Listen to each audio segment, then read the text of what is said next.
soon be entering ZGR's atmosphere.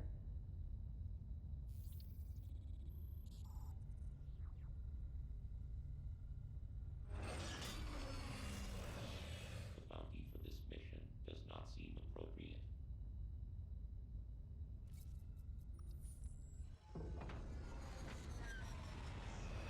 The risk clearly outweighs the reward.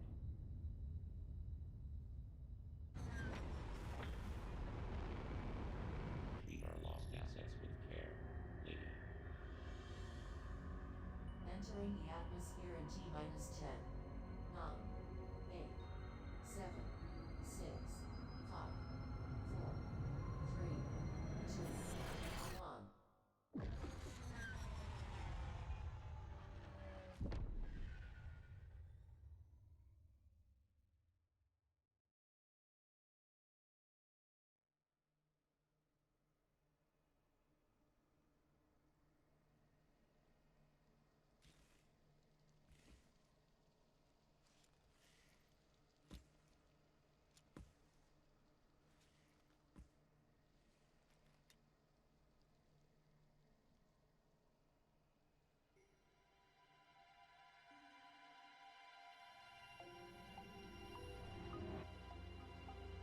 That elevator leads to the depths of an underground facility. Signal quality is likely to be low. Remote communication remains difficult. Try to connect to the facility's network when you reach the bottom. That way, you can remain in contact. Any objections, lady?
Hello everybody, my name is Kami-san, and welcome to this video walkthrough of Metroid Dread. This is actually going to be a video guide walkthrough series that I'm going to be doing, so I hope you guys will find it helpful. So this is going to be part 1 of the walkthrough, and then we're actually going to go ahead and regain control of Samus after understanding what had happened.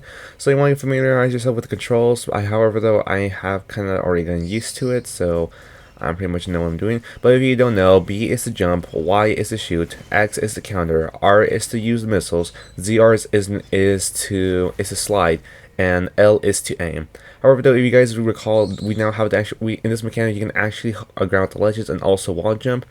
And like I said before, you just want to simply use if we want to just use missiles, you want to press R. And we're gonna go ahead and head all the way over here to the top and head into the communication room, which will actually be our first time, to actually speak to Adam, because now we are able to actually communicate with Adam. However, though, this will actually mostly vary on different locations. So most of the time, you just want to make sure that you find all these communication rooms, as Adam will tell us what's happening. So it seems like now that he's explained to us now that after our first encounter with what happened with that one chosen warrior, it seems like something has gone wrong, since now apparently we've lost all of our abilities. It looks like we've had some way stronger abilities, but however, though, seems like sadly we don't have them anymore, which that's not so good. No. But however, though, it seems like now we kind of have a general idea what's going on. But however, though, as you can see, he's telling us that our main objective is to get back to the ship immediately. However, though, it seems like, as we understand now, we are actually in the depths of ZDR, so, oh my gosh, that's not good! So, putting all of this aside, you just want to recall that you want to first familiarize with with the controls, so I want to make sure that you're comfortable using either Joy-Cons or Pro Controller. I myself am actually using a Pro Controller right now, so... And it's actually an Afterglow controller, but we won't get into too much detail about that. So one thing I will say is that you want to make sure you want to familiarize yourself with the controls. Going back to what I was saying earlier, that you can actually wall jump in Metroid Dread, and you can also hang on to ledges, similar to that of the mechanics like Metroid Samus Return of Samus, or Metroid Fusion, if you will, if you've played those games. However, though, with this counter mechanic, another thing that you can do with the counter mechanic, that's being the X button, you can actually initiate a melee counter. Melee counters are actually much better because they have a longer lasting window than a regular counter, but still.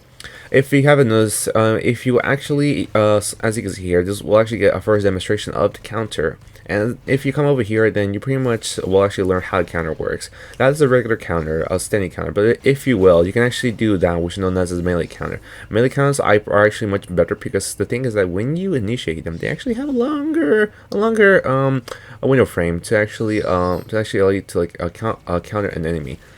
So as I said before here, you want to familiarize yourself with the controls. And if you didn't know, if you actually at the right moment, if you actually press the jump button when you grab the ledge, you will actually do a ledge jump, which will actually pull you up. Now over here, you want, as you can see, the rooms that actually glow are actually going to be rooms that contain items. As you can see, this is a good example as we acquire this missile tank. Now once you go ahead and head into this door, we'll actually play a cutscene over here, and this actually will be our first cutscene with a first thing known as an E.M.M.I. Now, if you've already seen from Metroid Dread trailers, enemies are by far one of the most dangerous enemies to actually counter in Metroid Dread, because if you already seen it before on Nintendo Treehouse Live, they can actually insta kill you. No, but you can counter them. But however, though, as they explained before, the counter window to be able to counter these enemies are extremely hard.